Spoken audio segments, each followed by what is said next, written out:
Bismillahirrohmanirrohim.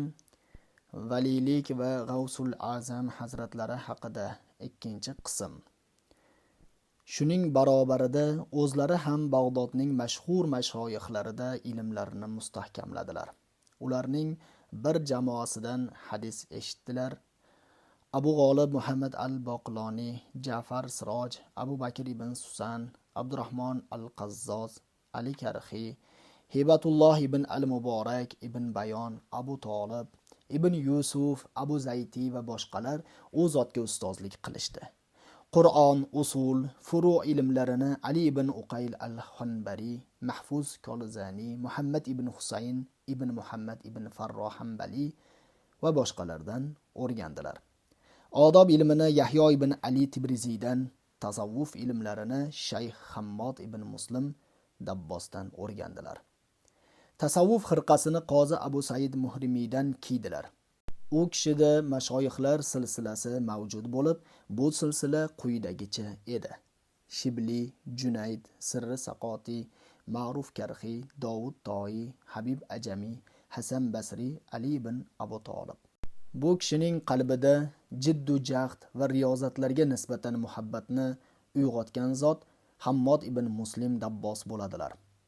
Shayx Hammod Bag'dod shayxlarining peshqadami edi. Shayx Abdulqodir roziyallohu anhu Iroqning sahrolarida mashaqqatlarni ko'tarib, havoi nafsga qarshi turib, ochlikda faqat ibodat bilan va zikrlar bilan sayohat qilardilar. Shu ma'noda o'zlari quyidagilarni hikoya qiladilar. Boshida har qanday qo'rqinchlarni qiyoslab, har birining eshigini qoqdim. Libosim jundan bo'lgan jubba, boshimda yirtiq yamoq do'ppi, tikanzorlarda oyoq yalang kezardim. Yantoq tomirlaridan va anhor bo'yida o'sadigan daraxt barglari bilan ovqatlanardim. Buning ajablanarli joyi yo'q. Zero u kishining ota-onalari dunyoda zohid o'tganlar. Mehr shafqatli va diyonatli kishilar bo'lishgan. Shayx Abdulqodir doimiy ravishda ilm va ruhiy tarbiyani bir-biriga musobaqa qilib oldinga intilardi. U kishining qalblari xalqlarni Allohning yo'liga irshod qilishga moyil bo'lgan edi. Bag'doddagi Bobil Azaj mahallasidagi madrasani Abu Said u kishiga topshirdilar. So'ng Shayx Abdulqodir himmat bilan ishga kirishdilar. Bag'dodliklar ham qarab turmasdan hammalari yordam berishdi. Madrasada talablar ko'payib, unga sig'may qolganida boy kishilar madrasaga qo'shni joy va hovlilarni sotib olib berdilar. So'ng madrasa binolari keng bo'lib ketdi. Shayx Abdulqodir tadris va fatvo, va'z ishlarini oliy darajada olib bordilar. Alloh ham insonlar qalbini u kishiga moyil qildi. Iroqda da'vat, irshod, islohot va tarbiyaviy ishlarni nihoyasiga olib chiqdilar. Alloh u kishiga siymolarida haybat, vajohatni berdi. Hatto podsho, sultonlar, xalifa va vazir va amirlar ham u zotni ko'rganlarida haybatga tushar edi. Ba'zi suhbatlariga xalifa va vazirlar tashrif buyurishar, ular ham majlisda odob va xushu ila o'tirishar edi. Olim va fuqaholarni aytmasa ham bo'ladi. Majlislarning birida 400 ta olim qatnashgani aytiladi. U zot majlislarda tafsir, hadis, mazhab, usul va nahv fanlaridan dars aytar edilar. Qur'onni har xil qiroatlari ila o'qirdilar.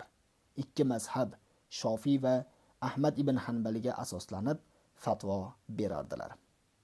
Shayx darsni muayyan mavzudagi bir oyatni aytib, so'ngra shu oyatni tushunishga yordam beradigan hadislarni keltirar, so'ng oyat tafsiri haqidagi salaflar qavlini aytib, o'zlari ham xulosalar bildirar edilar. Majlislarda iymon nuri tarqalib, minglab gunohkorlar tavba qilishdi. Ko'plab yahudi va nasroniylar islomni qabul qilishdi. Shayx haqni aniq bayon qilar, bu yo'lda zolimning zulmidan qo'rqmas edilar. Xalifa muttaqi li amrillah bilan o'rtalardagi bo'lib o'tgan hodisa bunga yaqqol dalil bo'ladi. Xalifa ibn Muzohim nomi bilan mashhur bo'lgan Yahyo ibn Sa'dni vali qilib, u zulmkor kishi edi. Saylaganida Shayx Abdulqodir Jiloniy minbardan turib, xalifaga shunday xitob qildilar: Sen musulmonlarning ustiga zolimlarning zolimini vali qilding. Ertaga olamlar tarbiyachisi mehribon Allohning oldida javobing nima bo'ladi? Shunda xalifa titrab ketdi. Hatto yig'lab yubordi va darhol voliyni ishdan chetlatdi. Mustanjid xalifalik taxtiga o'tirganida xilasini, ya'ni to'nini yechib shayxga kiygizgan edi. Shayx Abdulqodir faqat juma kunida madrasadan masjidi jomiga chiqardilar xolos. U kishi yerga to'shaladigan dasturxonda ovqatlanar, yonida yo mehmon, yo faqir kishilar bo'lar edi. Madrasadagi talabalarga mehribon bo'lib, ayblardan o'tib, ko'ngillarini ko'tarishga harakat qilardilar. Bu xususda u kishining gaplari bor edi. Men barcha amallarni tekshirib ko'rdim, biroq och kishini ovqatlantirishdan ko'ra afzalrog'ini topmadim. Agar dunyo qo'limda bo'lganida barcha ochlarni taomlantirardim. U kishining ayollari 4 ta, bolalari 49 ga yetsa ham bu hol u kishini va'z, irshod, ta'lim, tarbiya ishlaridan susaytirib qo'ymadi. U kishining uyi Bag'dodga tashrif buyuradigan musofirlarning bekati edi. Muvofiqiddin ibn Qudoma al-Maqdisi shayxning oxirgi kunlarini vasf qilib shunday deydilar. Biz 561-hijriy yilda Bag'dodga kirib kelganimizda shayxni ilmda, amalda, fatvo berishda cho'qqiga yetgan holda ko'rdik. Hatto tolibi ilmlar shayxning o'zlari bilan kifoyalangani bois boshqa ustozga bormasdilar. Shayx Abdulqodir Jiloniy hazratlari 661-hijriy sana Ramazon oyida 90 yoshdan o'tib vafot qildilar. Milodiy 1161-yil. Vafotlaridan biroz oldin o'g'illari Abdulvahhob nasihat so'raganida u kishi Allohga taqvo qil. Undan boshqa hech kimdan qo'rqma. Undan boshqadan umid qilma. Barcha hojatlaringni Allohga sol, faqat unga suyan, hamma narsani undan talab et, Allohdan boshqa hech kimga ishonma deb nasihat qildilar. Vafoti chog'larida o'g'illaridan biri Abduljabbor, otajon, a'zolaringizdan qaysi biri sizga alam beryapti deganda, u zot qalbimdan boshqa barchasi alam beryapti. Zero qalbim Alloh bilan birgadir dedilar. O'lim vaqti yaqinlashgach, u kishi quyidagi so'zlarni takrorladilar. La ilaha illalloh bilan yordam so'rayman. Alloh tirikdir, qudrati ila aziz zot pokdir. Bandalarning jonini olish ila ularga qahr qilur. La ilaha illallohu Muhammadur Rasululloh. So'ngra Alloh, Alloh deya tovushlari pasayib, tillari harakatdan to'xtab qoldi. Janozalarni o'g'illari Abdulvahhob o'qidilar va unda juda ko'p shogirdlari, muridlari, do'stlari qatnashdi. Bag'dodning Bobil Azaj tumanidagi madrasaning qabristoniga dafn etildilar. Madrasa darvozasi dafn vaqtida berkitilib qo'yildi. Nahorda quyosh ko'tarilgach, odamlar ziyorati ila izdihom bo'lib ketdi. So'ngra Bag'dodga vali bo'lgan barcha valiylar o'z davrlarida u joyga e'tibor qaratishdi.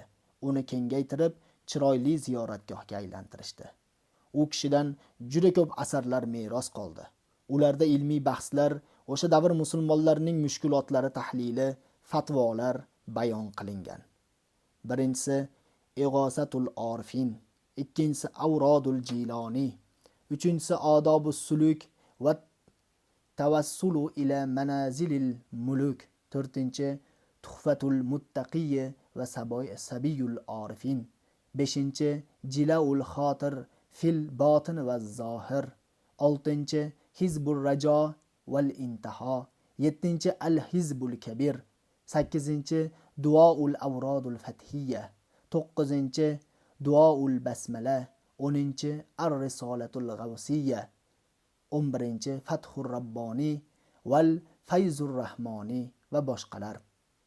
Elimizda G'avsul Azam nomi bilan mashhur bo'lgan Abdulqodir Jiloniy hazratlarining fazilat va karomatlari musulmon olamiga keng yoyilgan. Yurtimiz mo'min musulmonlari ham u zotga nisbatan hurmat izhor etishadi. Karomatlari tildan tilga ko'chib yuradi. Hatto Samarqand viloyat Urgut tumani G'uz qishlog'ida G'avsul Azam Abdulqodir Jiloniy hazratlarining ziyoratgohi bunyod etilgan. Ushbu ramziy qabr xalqimizning mo'tabar qadamjolaridan sanaladi. G'avsul Azam hazratlari Qodiriyya tariqatining asoschisidirlar. Bugungi kunda ham bu sulukda ruhiy tarbiya topayotgan musulmonlar juda ko'p. Azizlar, ushbu sizga taqdim etilayotgan kitob shayxning islom olamidagi taniqli asarlaridandir. U 68 ta majlisdan iborat bo'lib, hozircha 50 tasi hukmingizga havola etilayotir. Ushbu kitobni o'qib, zarracha manfaat, hilm, ruhoniy yuksalish topgan o'quvchilarimizdan avvalo Shayx Abdul Qodir Jiloniy hazratlari ruhlariga, qolaversa asarning nashrida qatnashganlarning haqlariga duoi xayrlar qilishlarini so'rardik. To'lqin Iso o'g'li, Urgut tumani G'avsul Azam jome masjidi imom xatibi, 2005-yil.